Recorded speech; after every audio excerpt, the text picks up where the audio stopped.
Contribuer au renforcement de la gouvernance locale et à l'ancrage de la démocratie participative, c'est l'objectif que s'est fixé le programme d'appui au renforcement de la redevabilité sociale et de la veille citoyenne PARC.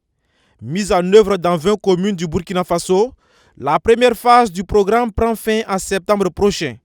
Mais avant la date butoir, les coordonnateurs apprécient déjà le niveau d'atteinte des objectifs afin de mieux réussir la mise en œuvre de la phase 2. Aujourd'hui, ce que nous avons, c'est que en attendant que les différents acteurs bénéficiaires se prononcent, nous sommes satisfaits parce que ce que nous avons prévu, nous avons pratiquement réalisé plus de 90% des activités, ce qui est une satisfaction. Mais au-delà de ça, il faut savoir aussi que les partenaires peuvent avoir d'autres avis, qui peuvent être des avis à prendre en compte et qui peuvent permettre d'améliorer, d'atteindre peut-être les mêmes résultats dans le futur, mais plus facilement. Voilà. Une chose est d'atteindre le résultat, mais les difficultés éventuelles qui sont posées peuvent être amoindries en prenant en compte un certain nombre d'avis des partenaires.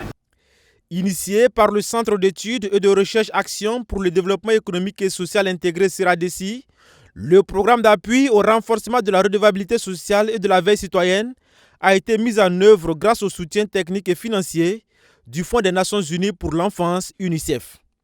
Et l'objectif de l'UNICEF, c'est de travailler d'abord au renforcement des capacités locales, faire en sorte que les collectivités au niveau territorial puissent bénéficier des capacités nécessaires pour assurer, n'est-ce pas, leur rôle qui est le développement local et inclusif.